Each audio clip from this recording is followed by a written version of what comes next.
Welcome to More Than a Few Words Marketing Conversation for Business Owners. This is your host, Lorraine Ball, and today we're going to talk about one of my favorite subjects, which is email. But I want to take a little different approach to the conversation today. We're going to talk about using email not to sell stuff, but to build trust and relationships. And to help me have this conversation, I've invited Jeff Felten to join me. He's an email marketing strategist and copywriter who helps service-based business owners hustle less for leads and build armies of loyal fans.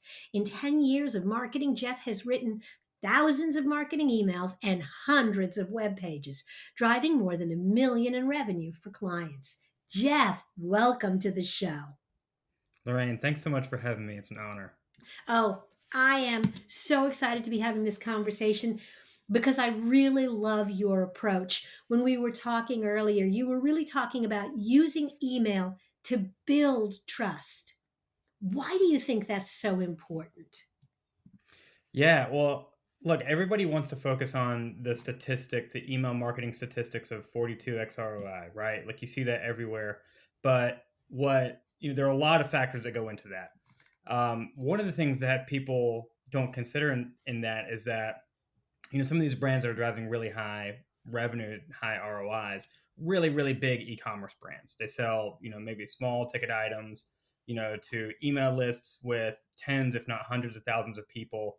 And it's so far outside the norm. And I think it kind of skews reality a little bit. Now, can you make 42x ROI on email? Absolutely. But for most service professionals, the key to their business is trust, right? Like trust is the currency of business.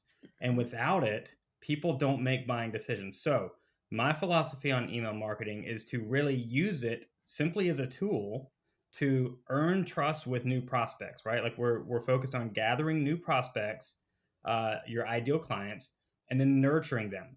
Such a big part of nurturing is building trust, and so that's why it's a huge part of my strategy. That makes such sense to me. And so I'm bought in. I'm a service-based business. I want to earn trust and I'm going to use my email marketing to do it.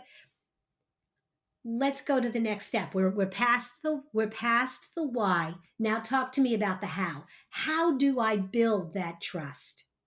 Yeah, well, there's a few really main ways. Obviously, if you're a marketer, you know that social proof is king, right? Social proof is number one, far and away the best way to earn trust with people. If you can prove that you've accomplished XYZ for other people, and you have a long list of that, if you've been doing it for a long time, that's social proof. That's proving your credibility, right? Another way to earn trust, and this is my favorite way, honestly, because it's good for any end of the spectrum. If you're just starting out, or if you are established and you do have a lot of social proof, generosity to me is a great way to earn trust with people. And ways to be generous are you can give your time, you can just give more value. I love in my emails, I love to just give value, to give things away that are helpful, to really teach everything I know. And I find that when you do that, again, especially if you don't have a lot of social proof, that's a great way to really kind of get your foot in the door with trust there. Those are both really great tips. I mean, and the first one is so easy because you just need to start asking your customers to say something about you. And I think that's something that Yeah. a lot of people often forget is it is just that simple. How was the experience? And can I tell other people that you said that? Yeah, yeah, for sure. And a lot of it probably has to do with some sort of self consciousness, I guess, right? I'm to this day still kind of afraid to ask for testimonials sometimes, just because of my own limiting belief or self consciousness that oh, what if the experience wasn't good, and what if they're going to tell me they didn't like it or they didn't get value? But the reality is, if you offer a service to people and you're making people's lives better, then they'll tell you that. They will Mhm. let you know that. And then it is your obligation to help other people solve that problem. Absolutely. And you said something. Well, what if, on that rare occasion that they didn't have a good experience? Well, I often tell people you need to know that too. and you may Yes. not want to hear it, but that negative comment can also be very, very powerful. And, rolling in from that, this idea of generosity and giving things away is a great way to also get people talking about you, because when you share that, then they say thank you. Yes, 100% they do. If you go to my Twitter account, or even my LinkedIn account, I try to teach everything I know. Hmm. I don't hold anything back, and I still believe that if and it's working. I mean, I'm still getting clients. People still need my services, but I'm literally like trying to teach people everything that they could do it themselves, right? Hmm. And that's really what it's doing is it's establishing me as a thought leader, and it's establishing me as a trusted figure in this space. And so, yeah, I mean, generosity really, I mean, I think it gets rewarded. I really do. Oh, it absolutely does. And one of the things that I've always seen when we've given stuff away, whether we've given it away or I've seen other people, you tell people everything they need to know to do what you do, and then they go and they try it. And Mm, if you are a service yeah, professional, that's the best thing that can happen, is let somebody try to do what you do every exactly. day, and your phone is going to ring. Exactly. One of the best website headlines I've ever seen was from a web designer who's a friend of mine, and his headline read, "You could do your own website, but you probably shouldn't." And I mean, I saw that probably 4 or 5 years ago. I would bet that it's still the same today because it's such a good line. It it absolutely is. And I talk to a lot of business coaches and have conversations with them, and the thing that it always boils down to is, if you are a business owner, you have to make decisions about the best use of your time. Mm, And so finding people who give you enough knowledge that you can go out and hire someone or try it yourself is yeah, hugely beneficial. yeah, for sure, for sure. Okay. All right. So we've got social proof and generosity. How else can I build trust via email marketing? Well, another factor of generosity, really, those are the two key ways that I like to do it. But another aspect I consider of generosity, maybe it's totally unrelated, but I think you can be really generous with your time too. I think you can offer, a lot of one of the ways that I like to incorporate this into an email is to simply like try to start conversations, to ask people to reply.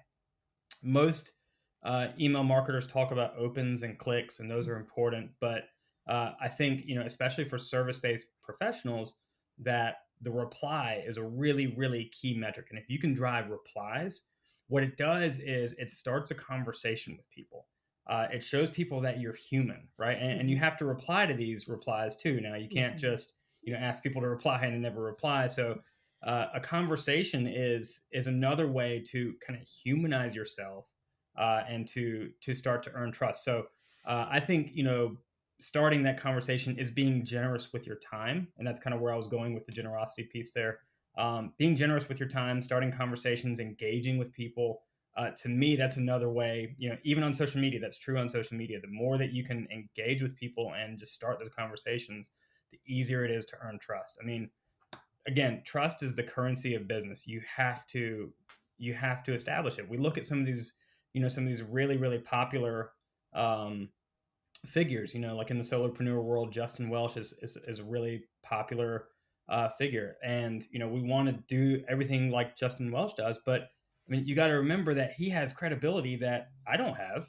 Mhm. He has a ton of credibility, and those are things that he took years. These experts, these gurus, they take years to establish this credibility, and you can't expect that just because you send an email and you tell somebody how great you are, that they're going to be ready to buy from you. And so it takes time. Trust is the currency of business. You have to establish that first, foremost, and often. I love I love that, and I love that line, trust is the currency of business. I'm pretty sure I'm going to have it made into a bumper sticker. Well, I stole it, so I'll have to give you credit for where I actually got it from, but I'm But sure no, she wouldn't but mind. but it is true, and particularly if you're a service-based business. It's not like you have a product that people can touch. They're going to connect with you or they're Yes. not. Yes. And something that you said that I was thinking about was, you're talking about you throw a question out there, you encourage people to respond, and only a few do. But one Yes. of the things that helps you do as someone who is selling essentially your time is figure out who your qualified prospects are. Because now Bingo. you're narrowing that funnel. So it's not just building trust, but it's really building a dialogue with the people who are going to care to keep talking to you. Yeah, for sure. I like to say that replies are the holy grail of email engagement. Opens are great. We can't really trust opens because of Apple's privacy policy these days. So, they are what they are. They tell a story, but not the whole story. Clicks are good, but clicks don't really, clicks tell part of the story. Again, they don't really tell the full story. Replies, like you said, they build trust. They start a conversation. They show you who's really interested and who's really not. So yeah, replies to me. I mean, I more and more of my strategy is leaning towards how can I get these people to reply to my emails? How can I get them to start a conversation with me? Because that's usually where deals are won, or in the conversations, especially if you're a service professional with a high ticket offer. Mhm. You're going to win that deal in a conversation, not from a click. Absolutely. Jeff, this has been fabulous. And I'm going to encourage all of my listeners. There's going to be a link to Jeff's website in the show notes. Go ahead and click on it and sign up for his email newsletter so you can see firsthand how all of this works. Yeah, for Jeff, sure. If you I go to said, my website, I have a free email marketing checklist. It's going to help you really kind of take all the guesswork out of what do I do, where do I start. It'll walk through it, and it actually has 26 emails attached with it, so you kind of get a like a month long mini crash course on how to build your email marketing system from scratch. wonderful. Jeff, thank you again for being a part of the show. Thank you, Lorraine. This was fun. If you've enjoyed today's conversation and you'd like to find other resources for your business, look for worksheets, white papers, webinars, and more in our digital toolbox. And be sure to look for other episodes of More Than a Few Words wherever you listen to podcasts. This has been another episode of More Than a Few Words. Thanks for listening.